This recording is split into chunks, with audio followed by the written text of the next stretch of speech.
Bonjour et bienvenue sur DMD, Dessine-moi un donjon. Aujourd'hui, une petite vidéo pour vous montrer une façon de construire un village de façon aléatoire avec une méthode particulièrement bien pensée, issue de Lamentation of the Flame Princess, une aventure qui s'appelle Scenic Dunsmouth. N'oubliez pas, si le contenu de mes vidéos vous intéresse, eh bien, de vous abonner, de partager, et puis je vous remercie par avance. On se retrouve tout de suite avec le jeu. On se retrouve donc avec ce petit supplément de Lamentation of the Flame Princess, une aventure qui s'appelle Scenic Dunsmouth. Un petit clin d'œil bien sûr à Lovecraft. Et dans cette petite aventure qui est très particulière, je vous encourage à aller jeter un œil si vous avez l'occasion. On nous propose en fait une façon de construire un village qui fait la part belle à l'aléatoire. Et en fait, je trouve cette façon de faire très inspirante. Donc je voulais vous montrer un peu la technique et qu'on le fasse ensemble. Voici la page avec un pas à pas qui est très bien, avec une quinzaine, 16 étapes. En fait, tout simplement, le système fonctionne avec des dés. Voilà, la première étape, c'est de lancer des dés de différents types sur une feuille, tout simplement. Les emplacements des dés vont être en fait l'emplacement des maisons dans le village. Il y a des dés spéciaux, ils utilisent eux des dés 12 pour des endroits spéciaux qui sont ensuite décrits dans le livre, donc la scierie, l'explorateur, le cimetière, etc. À savoir que la valeur sur les dés va avoir une importance aussi, et le type de dé va avoir une importance. Le dé 12 va être peut-être un événement spécial, un endroit spécial. Le dé 8, ça va être forcément l'église. Le dé 4, c'est ce truc-là. Hein. Je vais pas trop spoiler l'histoire, mais voilà. Les dé 6 sont des maisons normales.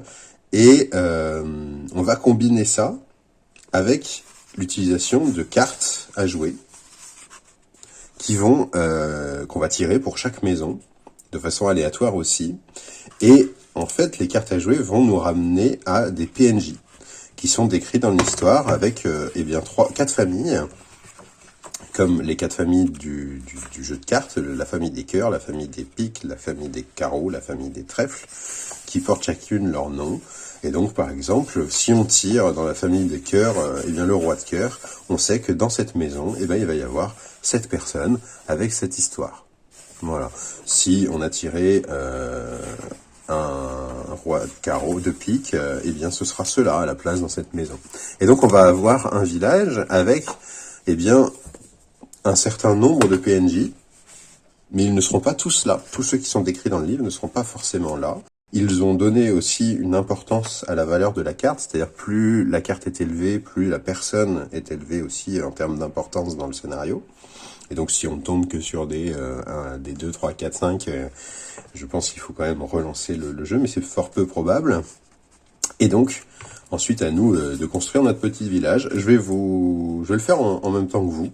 Alors, on nous dit, en premier lieu, prendre une feuille et lancer 10 D6, 1 D8, 1 D4, 2 D12 de couleurs différentes sur une feuille de papier. Alors, je prends une petite liberté. Je n'ai pas autant de D6 que ça, donc je vais les relancer plusieurs fois. J'ai mon D4, mon D8, mes 2 D12. Ça, c'est tout bon. Je trouve que c'est très intéressant d'avoir les lieux spéciaux. Je voudrais que cette aventure soit un peu plus étoffée. Du coup, ce que je vais faire, je vais rajouter des D12. Je vais garder quand même une espèce de proportion. On va dire que ça, ce sera leurs équivalents de dés rouges et ça, ce sera les dés noirs. Je vais relancer pour en avoir 10 des seeds et ça va pas changer de toute façon. C'est parti, je lance les dés. Alors, il y en a qui sortent, je les relance. Hop là. Alors, j'ai beaucoup de petites valeurs. Je vais choisir de relancer les D12 parce que je voudrais avoir plus de lieux spéciaux qui interviennent seulement sur un 7 et plus. Donc voilà, je prends la liberté de le faire. Hein, dans le livre, c'est pas forcément ce qu'ils proposent. Hein, ils aiment bien jouer by the book. Après, moi, j'ai envie de faire une aventure intéressante. Donc, je force un peu le destin. Et du coup, ça me va beaucoup mieux. Voilà. Je les répartis et on tombe sur cette répartition-là. Ce que je vais faire ensuite, du coup, c'est dessiner les contours pour avoir un brouillon de ce qui se passe. À chaque endroit où il y a un dé, eh bien, je fais un petit cercle. Ne pas enlever les dés pour le moment, parce qu'on va devoir noter ce que c'est et le résultat qu'il y a dessus.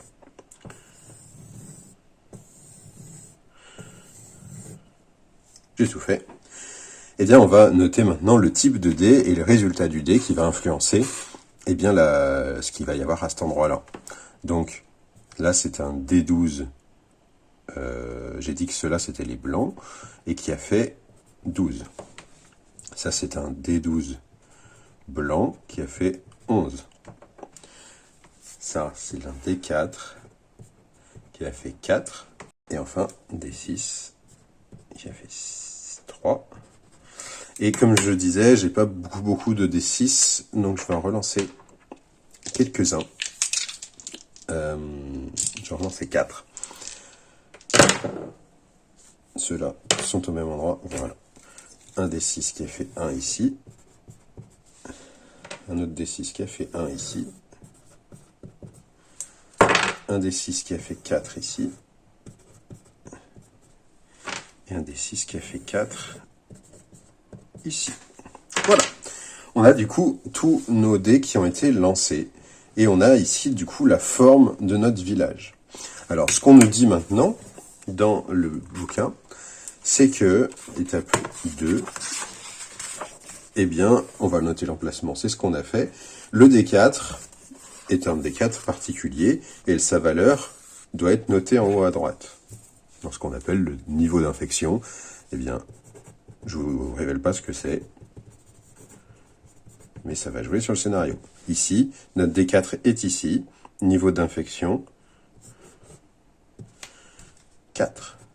On a le dé le plus éloigné du D4, qui va être un personnage particulier. Le plus éloigné du D4, je pense que c'est celui-là. Là, on a du coup notre oncle Ivanovic. Un personnage que le jeu veut avoir, quoi qu'il arrive. Et enfin, le plus éloigné de l'oncle Ivanovic, eh bien ça va être celui-là, je pense. Eh bien c'est Magda, un autre personnage très important que le jeu veut qu'on mette, quoi qu'il arrive, même selon le lancer des dés. Voilà. Le D8, qui est ici, c'est l'église. Alors, les D12, ils ont tous un lieu particulier s'ils ont fait 7 ou plus. On les retrouve ici, ils appellent ça les aléas. Alors c'est pas blanc, c'est rouge, pardon. Ici, on a un D12 qui a fait 12 en étant blanc. On a du coup ici un fort militaire. Un D12 qui a fait 11, on a l'explorateur. Où est-ce que j'ai mon D12 ensuite? Ici, un D12 noir qui a fait 12. Manoir d'une famille noble. Un D12 qui a fait 4, ça c'est du coup normal. Et D12 noir qui a fait 7 ici, eh bien ça va être la Syrie. Et est-ce que j'en avais un autre quelque part? C'est tout bon.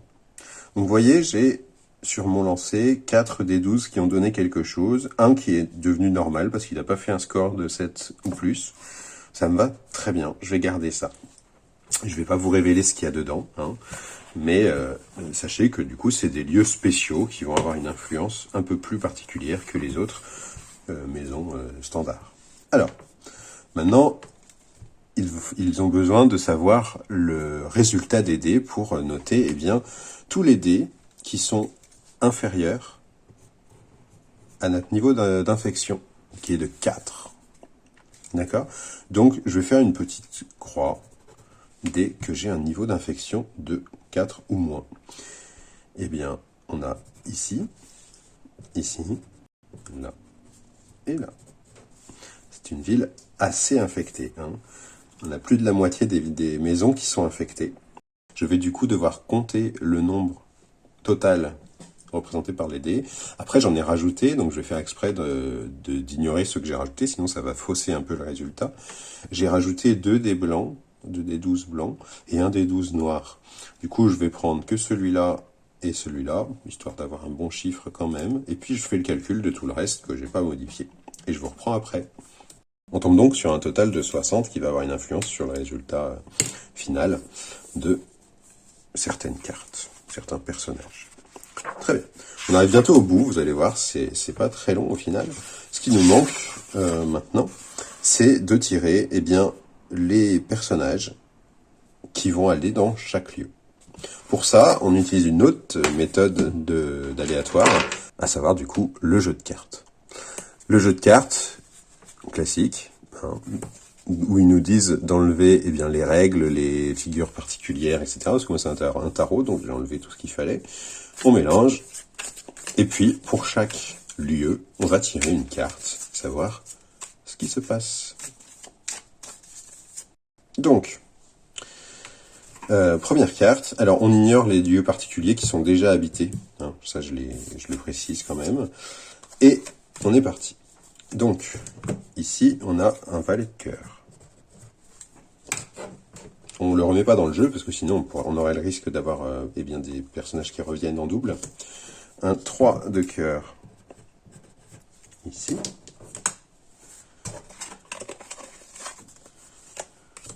9 de trèfle.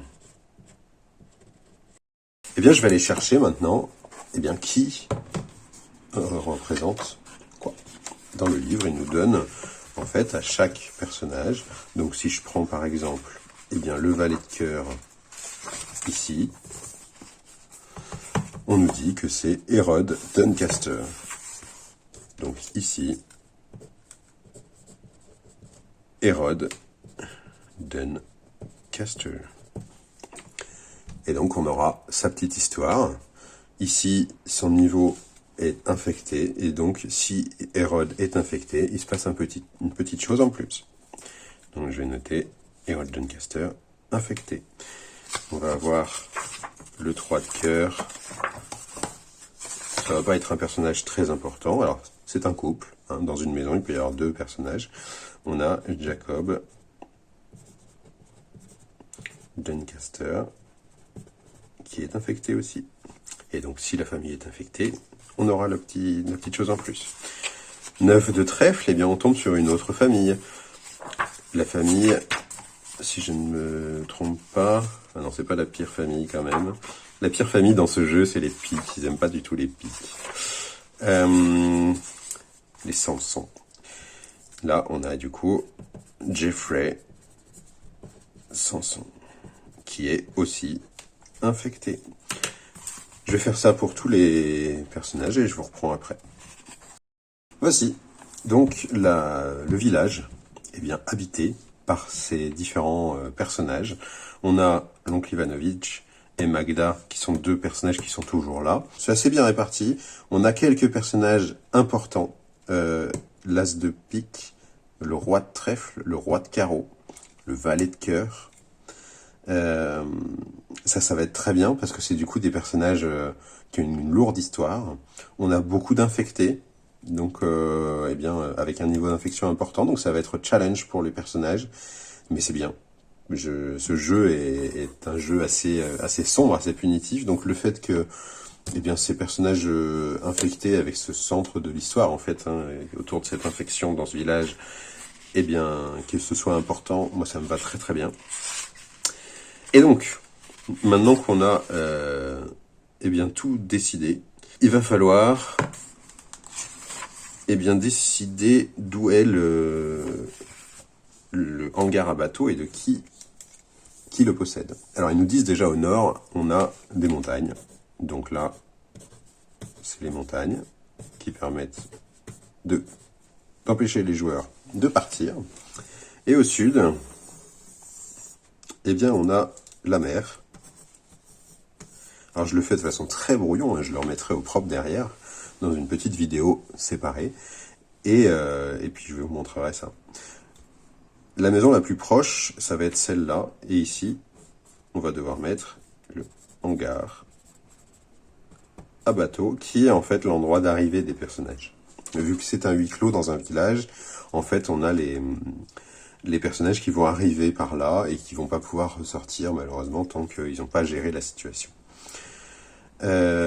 Ici, cube temporel.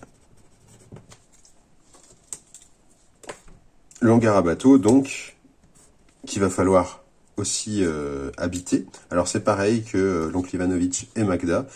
La carte du hangar à bateau, en fait, n'est pas aléatoire. C'est un personnage qui est en fonction de qui la possède, c'est-à-dire qui est le plus proche.